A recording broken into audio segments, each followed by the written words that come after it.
years, we were told when you start a business, make sure you have a helpline right there at the very top, right? Customer service first. I think Google was the first to institutionalize, they didn't need a help desk. Right? They had never had a phone number to call for help ever. They were also the first to institutionalize, to build your computer systems in such a way that you just threw them away when they didn't work and just replace the drive, right? They had all of their drives were on racks, whereas we were designed and taught to designed. I say we were designed to make sure that we got the most out of every piece of equipment that we invested in. To them, that was time, that was a waste of money. Just throw it away, get a new one, throw it away, get a new one. Yeah. And I was in the AOL labs when they started, kind of similar mindset, right? Everybody was kind of evolving. Google came out, I think, about 10 years maybe later after AOL, but Google became the profound entity that changed everything, including it created the first new word in Webster that we use 4 or 5 times. Everyone uses 4 or 5 times a day. So they didn't just become a word or a business that we use online. They became the word we use every day. So how they did that, I don't know, because when I first heard the word Google, I'm like, who on earth, what on earth? And they are everything on earth.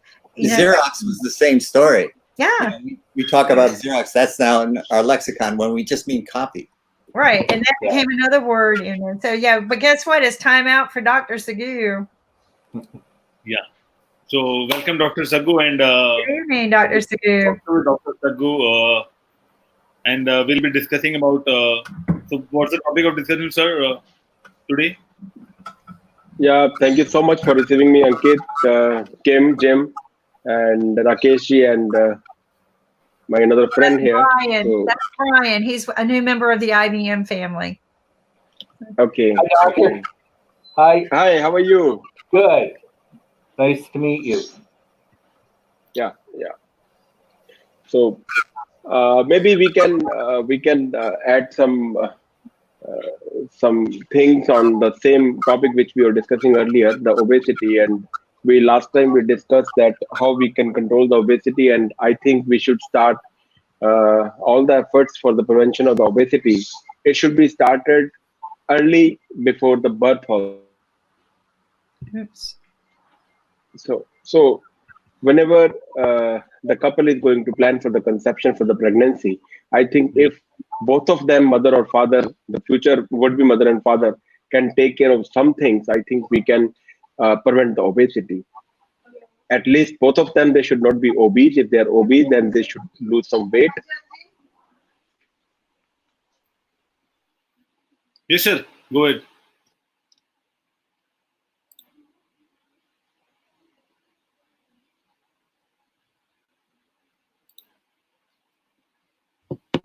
Well, that happens sometimes. What happens? Well, sometimes technology is different, and so he'll come back. This is one thing I like about Dr. Saggu. He's very persistent, and he understands. There he is. We beam in and out, just like Star Trek. So if the mother and father, they are obese, they should lose at least weight. They should come to the normal BMI so that they would be, baby is going to have a normal weight. Then the smoking is very important. The female has to avoid smoking or alcoholism during the pregnancy. Then the diet of the mother, pregnant woman, should be very good. At least they should not be taking some carbohydrate. She should be taking a lot of proteins and minerals and or macro and the micronutrients. Yes, in Indian scenario, I don't know about the Western, but in Indian scenario, the pregnant females are being, fed by a lot of carbohydrates, a lot of sugary things. So that has to be avoided. So if we can avoid all these things, I think we can have a normal birth baby, and then we can prevent the obesity. The childhood obesity, the obesity which can be prevented very easily as compared to the adult obesity, because you can say around 70 to 80% of the childhood obese child, they are going to have their adulthood obesity also. So if we can prevent the childhood obesity, we can avoid the adulthood obesity also. And today, I think we will learn how to see the calories. Because the obesity is basically the mismatch or the imbalance of the energy consumption and energy burning or expenditure. And if we see, we cannot calculate properly how much calorie we are going to burn. So basically, if we see the person starts some exercise or some walking, say he is walking with the 3 miles per hour, and he is walking around 60 minutes, right? So initially he's going to lose some weight, but after some times, even with the same pace of walking for the same duration, will not going to, push the scale in the favorable direction. So the patient stops losing weight. So actually, the expenditure, it contributes. Number one, there is the BMR, the basal metabolic rate, plus the energy expended by the physical activity. So we only understand that we are doing the same physical activity, but we are not considering the BMR, that is the basal metabolic rate. So basically, the basal metabolic rate is the calorie consumption by the body for the vital functions, for the breathing, for the circulation, for the muscular action, for the brain function, for the function of your fat cells also, for the function of your hepatic cells also. So suppose the patient was around 150 pound, and he was doing exercises with the same pace, and he come to 120 pounds. And now with the same pace of exercise will not give him good weight loss, because he is doing the same physical activity, the calories burnt by the physical activity is the same, but the BMR has come down now because the weight has come down. Now the BMR has also come down. So he should consider that total expenditure of the calories not as much as it was earlier. So now there should be some changes. He should make some changes in physical activities, or duration of the activities, or intensity of the activities. So exercise is very important, but with the same static exercise, you cannot lose weight by which physical activity you are losing your weight earlier. So we should consider how to calculate the calories which has been taken by the patient, or how to calculate the calories which has been burned by that person. So with losing weight, you are going to decrease your basal metabolic rate, and according to that, you need to increase some of your physical activities. Only then you can have some weight loss. Number two, now the brain and our digestive tract, they both of these systems, they work together to create a physiology, and that physiology maintains your weight. That physiology maintains the pancreas, and that physiology is only maintaining the diabetic status. So we always say that we should not be working against that physiology. We should be working with that physiology. So uh, we are doing some dieting, but with the dieting we lose some weight, and after sometimes it becomes plateau. It became plateau. It became status. So that plateau is there because we were going against the physiology. We should be going along the physiology. We have a thermostat in our brain. We have a metabolic set point. So the set point is here. So whenever we are doing some dieting or exercises, we try to decrease the calorie consumption. But our body is that the metabolic set point is the point, is the range of the weight where the body wants to bounce back. So suppose you were 150 pound, you come to 100 pound, and then your body will resist another weight loss, and the body tend to take your weight again towards your 150 pounds. So this is metabolic set point. When your metabolic set point is here, and you are going to take some less calories, you're going into the starvation phase. The body itself will increase your hunger and decrease your metabolism, and you will feel tired at that time. You will feel more hungry at that time. You will take more calories. So basically, if we can decrease the metabolic set point, then only we can have a good, long-standing, sustainable weight loss. So that can be possible by the bariatric surgery only. With the bariatric surgery, what we are doing, we are changing the epigenetic point. We are changing the metabolic set point. So these epigenetic change, it may be in form of, there is interruption of some steps of the metabolism. So we are going to fasten the metabolism. There may be some hormonal changes. There may be some microbiota changes in the gut, and there may be another feature which increases the weight loss and decreases the fat deposition.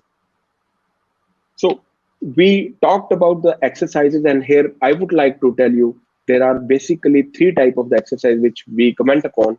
Number one is low to moderate intensity exercises. Number two is weight training, and number three is interval training. So whatever type of the physical activities which we are doing, so we need to keep in mind, number one is that you should know your capability of doing the exercises. You should not be going beyond the capability, so that it can become critical and there can be injury, and that injury again put you in the sedentary lifestyle. And when you are in sedentary lifestyle, you're going to put on again, you're going to regain some weight. Number two, in the initial period, it has to be guided by some trainer. So if you can guide your exercise by a trainer, I think you can learn good technique. And if you are doing the good techniques exercises, then the chances of injury is less, and you become more resistant to the injury. Number three, there are basically three factors of any exercises. It may be frequency of your exercise, it may be intensity of your exercise, and it may be duration of exercise. So in the initial time, duration should also be on the lower side. Intensity should be also on the lower side, maybe the low intensity. And slowly you can increase the duration and intensity also. And in the last phase, the intensity has to be on the higher side, maybe frequency on the lower side, and the duration can also be lower side. So we can say the high intensity exercises for the short period of the time would be good in the weight loss strategies. So here we'll discuss about the three types of the exercises which we talk about. Number one is the low and the moderate intensity exercises. So these exercises are like you're walking, you're doing biking also, like you are doing some elliptical work also. So all these type of low moderate exercises. So these exercises basically, this is for maintenance of your weight. It is not for the weight loss. So it may not drive your weight loss, but definitely it can contribute in the maintenance of your weight. And this has to be done. I mean, we are walking in the morning, we are doing some jogging also, so you can maintain your weight. And the second type of the exercise is the most important exercise, that is a weight training, because low and the moderate intensity exercise cannot drive your weight loss. So if you can supplement low and the moderate intensity of exercise with some weight training, with some strengthening exercises, I think you can drive weight loss in the better way. So it can be your free weights, it can be your machine derived weights, and it may be your calisthenics, it may be your squats, it may be lunges, or you can do the push-ups also, you can do the jumping jacks also. So all these things, but calisthenic exercises, they are more important. Why? Because you can do yourself, and there is no specific technique, and the chances of injury is less in case of your squats, in case of lunges, in case of the jumping jacks, in case of the push-ups. But if you're doing the free weights, you need to learn the techniques, and you need to see the direction of the fiber of the muscles, and along the direction of the muscle fiber, you are going to do all those activities. If your activities is slightly going away from the fibers of the muscles, it may lead to your injury. And then I think the proper training is must for doing these type of the exercises. Number three is the very critical, it's very important, that is the interval training. So when you have started the exercises, and after some time, if you can incorporate some type of interval training, that is a high intensity, maybe heavy workout for 30 minutes, maybe running, high intensity running for a short distance, not for the long distance, because if you go for the long distance, then again the chances of injury is more. So for the short distance, you can have a running, that is the interval. You can do that maybe once or twice a month. So interval training is also important. So all these type of the exercises, they are very important. And any type of physical activities, whether it is a purely exercises, or it is a yoga, it's a meditation. So basically these type of the physical activities, they are not good for the only for the physical health, but for the mental health also. By doing exercises, your mental health also becomes very good. Number two, exercise always increase the circulation of the body, and that helps to boost up your immunity. Number three is the exercise makes you more disciplined in every way. So, and number 4 is that after doing some physical activities, you can better decide for the healthy food also. When you are exercising, I don't think you are going in favor of the unhealthy food. So your food also becomes very good. Your sleep also become very good. This may burst your stress also, and so we can say it's a physical. It's giving you good physical body, mental health, and it will train you in the discipline for your food, for your stress, for your sleep, for everything. So these type of exercises should be incorporated in your life, and it is very important to see the capability up to what extent you can do the exercises. Number 2, you should always select the time which is more enjoyable. So you can say the exercise should not be a punishment for you. The exercise should be a thing which you can enjoy more. So whether it may be morning time, it may be afternoon, it may be evening time, whatever suits you and whatever you can enjoy, you should select that. So if you make your exercise enjoyable, then I think the exercise will give you a lot of things.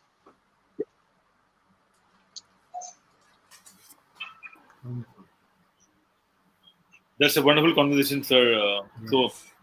My first question is that how someone should understand his own body fatigue and plan the exercise accordingly, because people tend to compare that if that person can walk 5 kilometers, I can also walk 5 kilometers. So We should not be, Ankit, we should not be comparing ourselves with the other person. So that is the number 1 thing. You should know your capability of doing the things. So you should not be going beyond that capability. So you start with the low intensity exercises, and I think this is your body. You can definitely understand about your body, that up to what extent I can do and beyond what extent I cannot do. And also, sir, we have one more question, which says that why can't some people eat a lot of bad food and not work out and still look great, and other eat and exercise and struggle? What happens in the bariatric surgery, and can it make Yeah. my metabolism increase? Yeah, I think, Ankit, this is a wonderful question.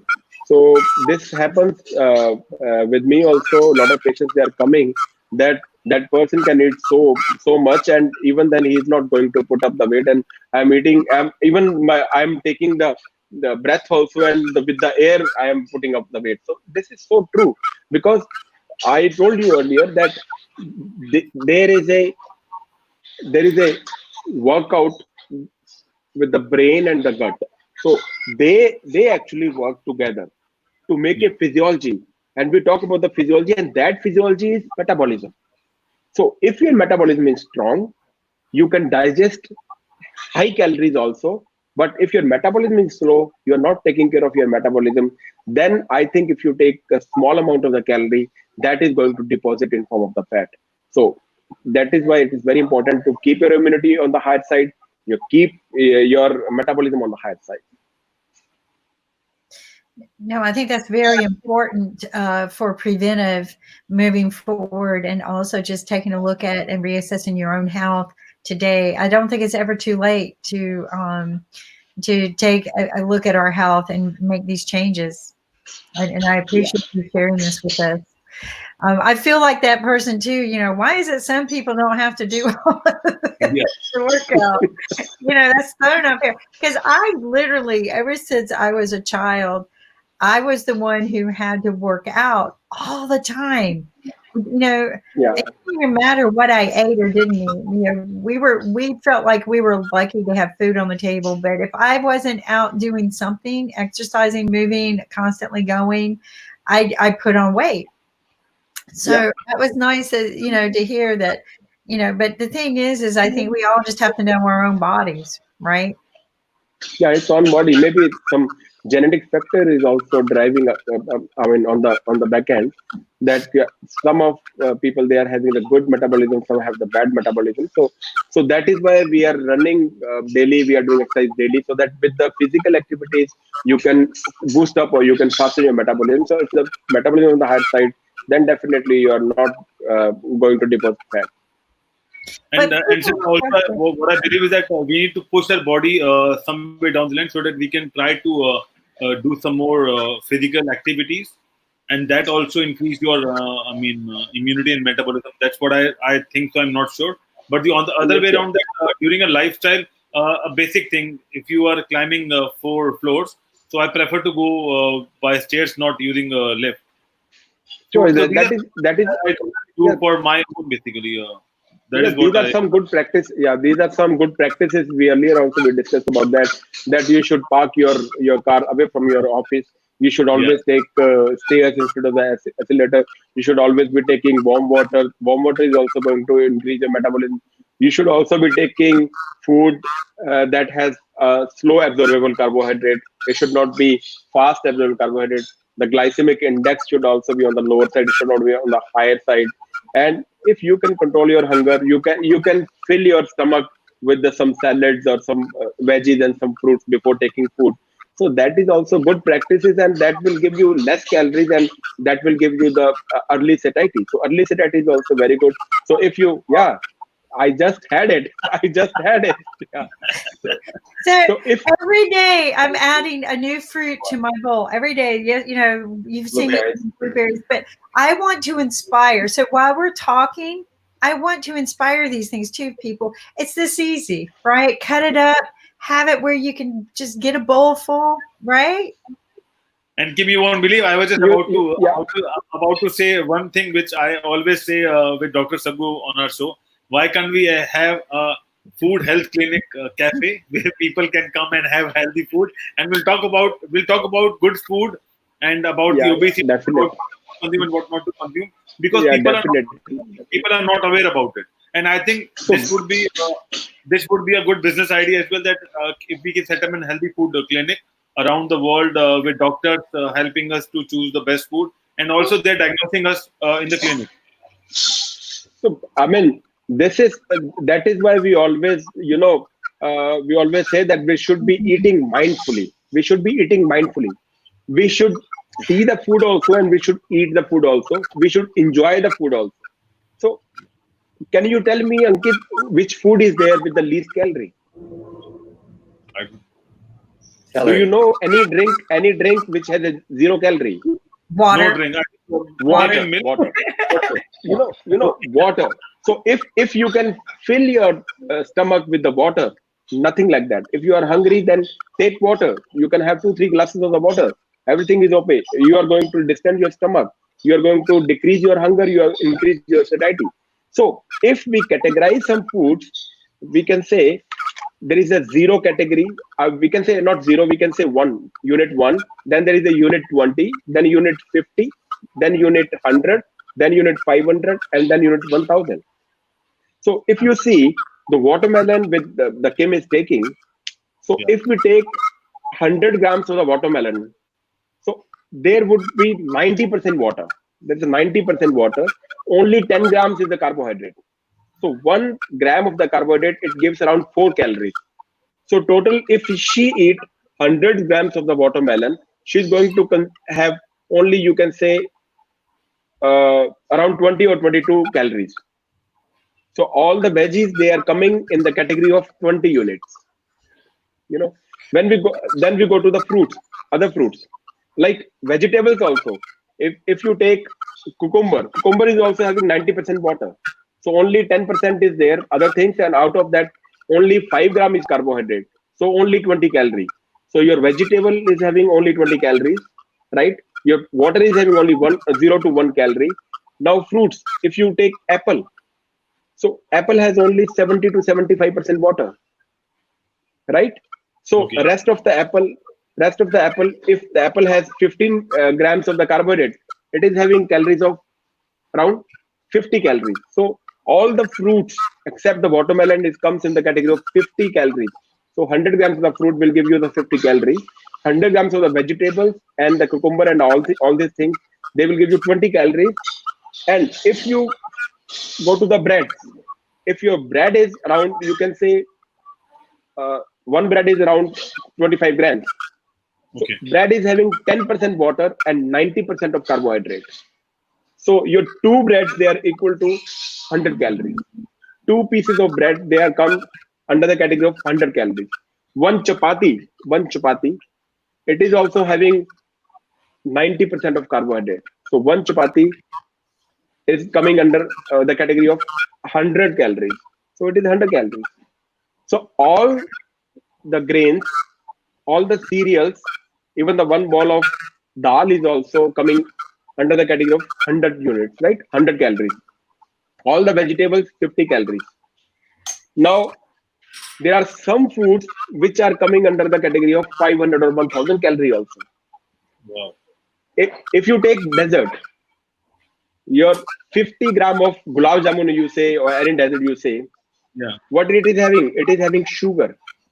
It is having a lot of fat. So 1 gram of fat gives around 9 calories and 1 gram of sugar gives around 4 calories. So average we can take around 6 calories by 1 gram of gulab jamun. So if you have a 50 gram of gulab jamun or 50 gram of any sweet or any type of dessert, so 50 gram will give you 300 calories. 50 into 6 is 300 calories. So 100 gram of any dessert will give you 600 calories. So it will come under the category of 500 or 600 calories. So now there is only one left. You tell me which food it consists of around 1000 calories in 100 grams. Ice cream? No, ice cream is also 500. It's like a dessert. Wow. It's a purely oil. It's a purely oil. 100 gram of the oil, it gives you around 1000 calories. Wow. Wow. So if we can choose our food lower in the category, maybe 20 calorie or 50 calories, that is a vegetable and your fruits, I think you can better have healthy diet also, healthy mind also, and healthy food also. So there are only two exceptions, I would say, banana and mango. Banana and mango, they comes under category of 100 calories. Instead of having a 50 calories, they have higher calories because they have more sugar and both of in the and high fiber also in the banana. So they comes under the category of 100 calories. And one exception for the vegetable also, that is potato. Potato comes under the category of 100 calories. It does not have a 20 calorie, but it is 100 calories. So by this, you can calculate your calories and how much you need to take the calories and how much you are going to burn your calories. And that's, very, very important. But you had mentioned something a couple of weeks ago that is just really mind-boggling. I think a lot of us had that attitude too, including Rakesh's. We are mentally conditioned to eat poorly because of what's on our TV, right? And so we're mentally, all of the advertisements are, and I don't even want to show it. I'm not even going to show it. All of the advertisements are Coke, McDonald's, fast food, everything that's really bad for you.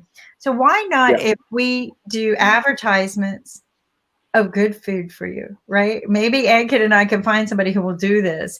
But also, there's so many shows, but just advertise fruit, how beautiful and wonderful and tasteful it is, and how skinny you are when you eat it, right? And talk about, wow, that watermelon, I'm only eating 10 calories, and make it look Kim, so we have decided that we will be doing another show with Dr. Saggu, and that is about food and good food. And also, I'm working on a deck that can we create some kind of a healthy food clinic chain for people around, and we will have to invite doctors to be a part of it, and doctors can run their clinic, and people can come and buy food and have food and discuss about the health.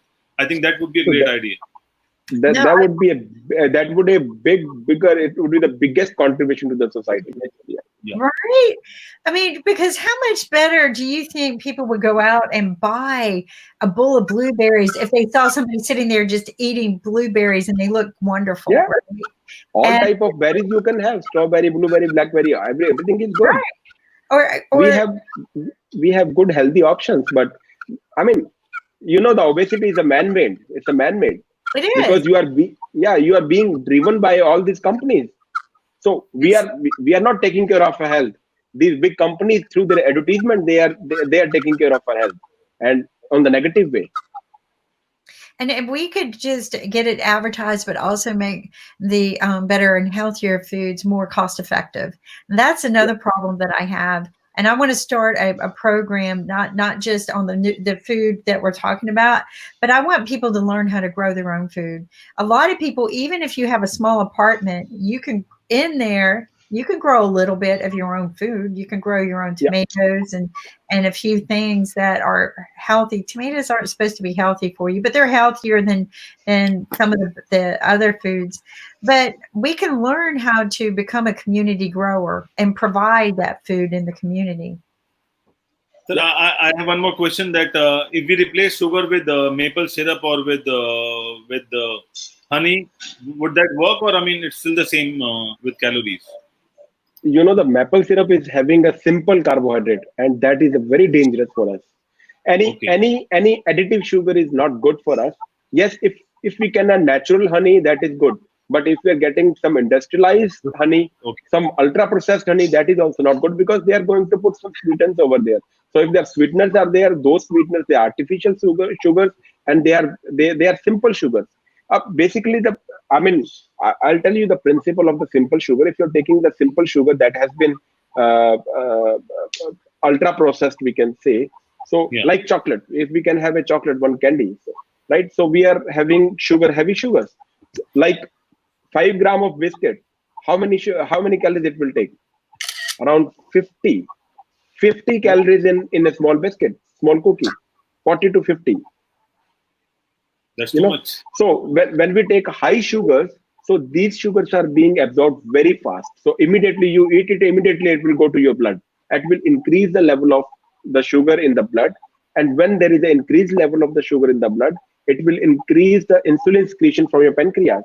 So when suddenly there is an increased insulin in your body, that will decrease the blood sugar level in your blood. The blood sugar level will go down. That is hypoglycemia. And hypoglycemia will suddenly increase your hunger. So that is why you eat one chocolate, another chocolate, another chocolate. So that will increase the hunger of your body. And simple sugar, if you take a maple syrup, and I think immediately you will take another portion of the maple syrup. So that is why the simple sugar, they are not kind of an addictive substance for us. We can say, yeah. I think, my son. You can say it's not a drug addiction, but it is a sugar addiction. My son told me something one time, and it's something that you've kind of been enforcing as well, is when you're hungry, go drink a glass of water first, just because truly you might be dehydrated first, right? So your body's telling you something, and a lot of times we have a tendency of, you're really thirsty, but you're going to eat something instead. But what I'm learning from you is even if we might have a tendency of eating the bad foods, you told me to chew my food more. Those bad foods are not good for us, and we're hearing that. My body's now telling me I don't want that. But maybe if I chew it slower and enjoy it more, I won't want it as much later. Yeah. Right? So that you are concentrating on your food. If you are concentrating on something, you will become habitual of that. And then I don't think you will be eating for your taste buds. Then you will be eating for your health. Exactly. And we're not going to punish our bodies anymore because we're upset over something and binge on chocolate or something salty. I notice, some people, they tell me, I used to hear this saying, first I ate something sweet, then I ate something salty, then I ate something sweet. And this becomes this back and forth. And I think we have been just so brainwashed by watching all of the advertisements and things like that. So that is why this is a great brainwash, and even you cannot differentiate between the water and between the Coke or between the chocolates. Yeah. So whenever you are coming from outside into the house, you are thirsty. Then you should drink water. But you cannot differentiate, and you immediately go inside and then you take chocolate. So instead of taking water, you are taking chocolate, you are taking Coke. So you don't know whether you are thirsty or you are hungry. So basically, your brain cannot differentiate if you are, thirsty or the hungry. So I think 2 glasses of water, 1 glass of water will suffice, and that will take care of your thirst also, take care of your hunger also. And it's also better for you because our bodies are generally majority water. We should be putting water back into our bodies. And I thank you so much for these words of wisdom, even if there's something that probably we learned when we were younger, but hopefully this is something that we can teach the children. And it's not something you think is taught in school, but it's really not. Here's what they do. They give us a book. I was thinking about this morning because I knew you were coming on today. And they give us a book because I kept asking myself, why didn't I learn this? They give us a book on this is how we should eat, right? The pyramid, right? This is how we should eat. And they teach us this. But when I go to the cafeteria, that's not what they feed me. That's not the choices they give me. And then today, they actually have McDonald's there because kids won't eat the food that's good for them. But they do. They literally have McDonald's as a choice on the menu in some of our schools. I think it's so stupid. But why not be part of the school education, teach them how to grow a garden, right? They're in school almost year round. Why not learn how to grow a summer garden and a winter garden? And some of the school facilities are big enough that they could probably grow indoor gardens. But every child is responsible for a garden, and they feed the school with the garden, right? We are responsible. Children, they are not responsible for that because the choices in the food which we are going to make for our children, that is very critical. It is. Right? It is very critical. So if you are making good choices for your children, I think they are going to learn all those things, because children, they always mimic their parents, their teachers, and their society members. So this is the critical.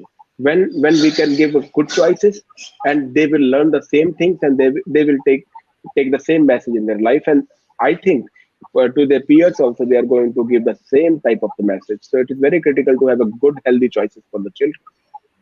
Kim, I believe that in McDonald's, everyone, or maybe especially kids, they get Happy Meal. But if you plant something in your school or in your home, you don't get anything, and there is no reward. And that was another brainwashing I had a problem with, because my son did not like junk food. Unfortunately, I was that kind of mom that the poor kid thought M&Ms were toys. But right. So but we would go travel, right? And McDonald's also has salads. So we would travel, and I would stop in to pick up a salad. And I would ask him, because he would see the toy. And I would say, can I just get the toy? No, you have to buy a Happy Meal. I'm like, I don't want to buy the junk food. My kid wants to eat the salad, right? So I would have to buy a Happy Meal because, I felt bad that he didn't have a toy because they have it advertised there, right? So I would buy the I know, there you go, M&Ms. They're bright and colorful. And they don't melt in your hand, right? Yeah. And we should take care about our salads also. If you're talking about the salads, even they are putting a lot of sauces also, and those sauces also, they are having a lot of artificial carbohydrates. So we need to have a bland salads without the sauces. And my child was that child that would listen to every word said, and he learned about fats. And if he would look and see that there were fats in something, so he wouldn't put dressing on everything, right? He would go, oh no, that's got fat in it. So my child, I had to learn to, but he wanted to eat these things. So I'm like, yeah, that's a good thing. But I would have to buy the Happy Meal to get the toy, because I felt like he should be rewarded for eating the salad, right? I just felt like, why not make that salad in a Happy Meal and then let our kids grow up eating salads? But and maybe grilled chicken, right? Because they have grilled chicken at these places. But look at our beautiful, wonderful Alexandra. I mean, she eats phenomenally well. Look how it shows in her face. I think she only drinks. She don't eat. A healthy diet of coffee, yes. Healthy rounds of coffee. But I mean, the hair, it shows in the hair, it shows in your face and glowing. Somebody looks like they went to the hairdresser this week. No, I just straightened it. Okay. I just straightened it. I didn't even go. The hairdressers aren't open, which is still quite sad. We're still not open for like another month or something in South Africa. So our beauty industry is battling. I'm not gonna lie, and so am I. I'm battling. Well, I mean, no, I think I've learned, I've just learned that I can survive it. I didn't think I could. I haven't lived without a hairdresser for 25 years. So, but But you know what? Some of the things that we've been learning today is the better ways that we can eat and exercise Yeah. to improve our bodies. And your family does this by practice. Am I right? I mean, you guys Yeah. take this initiative. We do. We also sort of believe in eating healthy and exercising, keeping it just being generally healthy. Doesn't really matter how you look. It's just what you put in and what you do with your mind and your soul. Drinking lots of water, those sort of things. We even I think we even grow a few of our own sort of veggies and herbs and that sort of thing.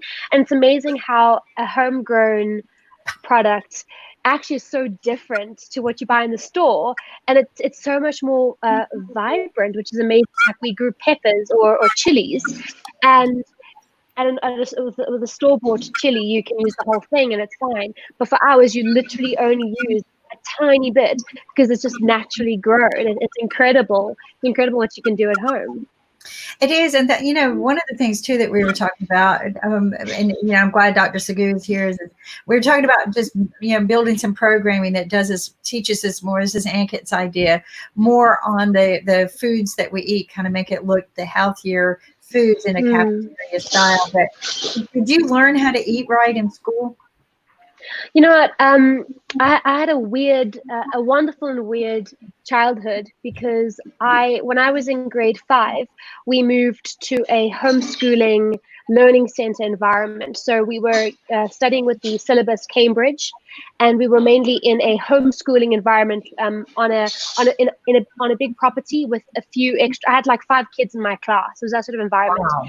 and because of that space and that time, and it was like the school was literally on this huge farm, we had time to actually do our own gardens, and we had these huge gardens, and we literally would grow our own vegetables and flowers, and we built watering systems, and we had these crazy geniuses in our classes that would build these little tunnels, and I mean, it was really, really fun. As we got to our high school years, obviously we didn't have much time to do that, but mainly in middle school, it was about being outside. We had pets at school. We had bunny rabbits that we had to take care of and feed with our homegrown things. So it was quite a cool environment. So we weren't just taught about like the pyramid. We were taught actually to grow it ourselves, which was really fun.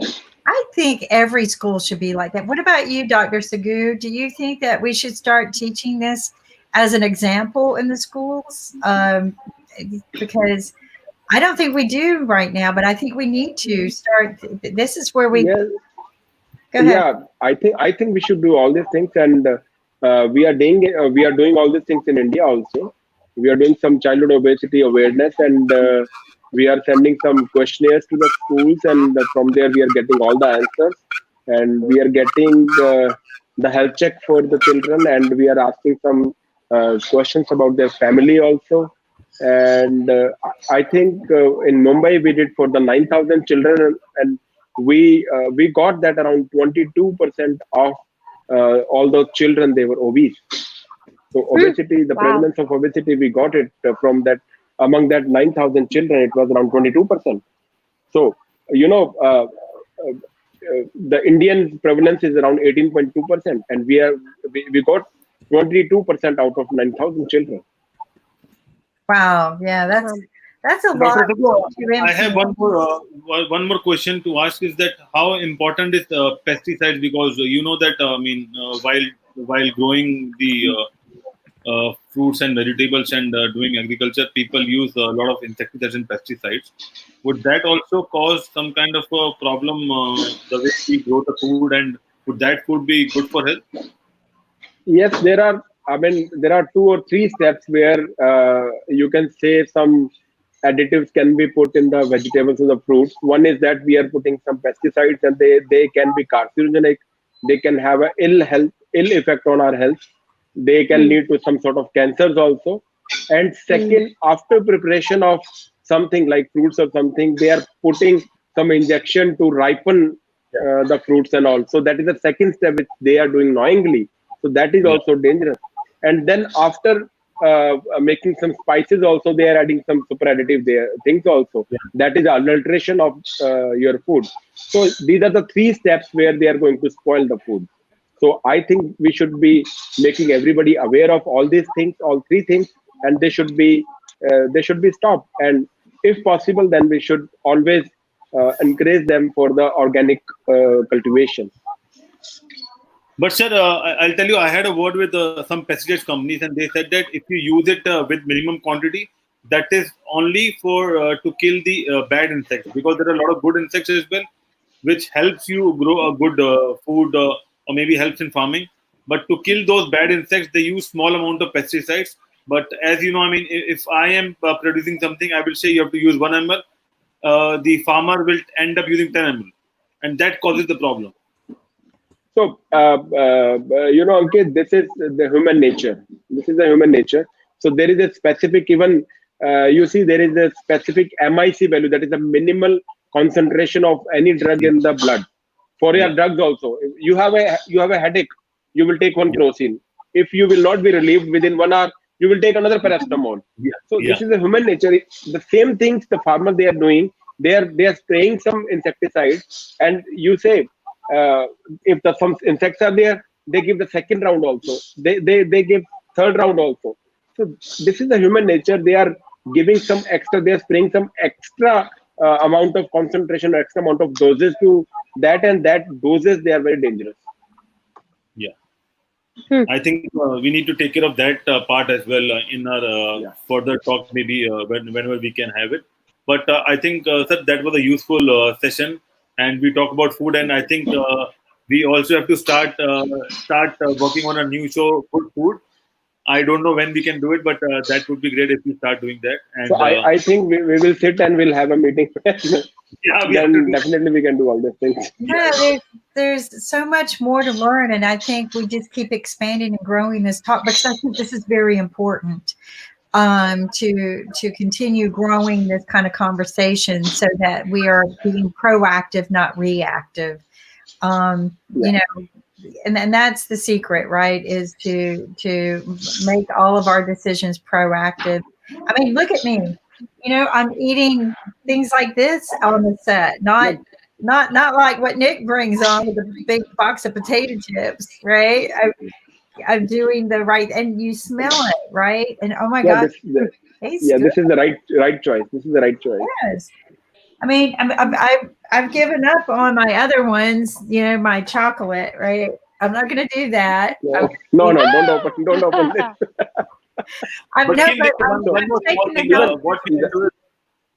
Even the dark chocolate, they are good for the heart. Yeah. Yeah. You can have a dark chocolate once in a time. If you want, then you can have a dark chocolate.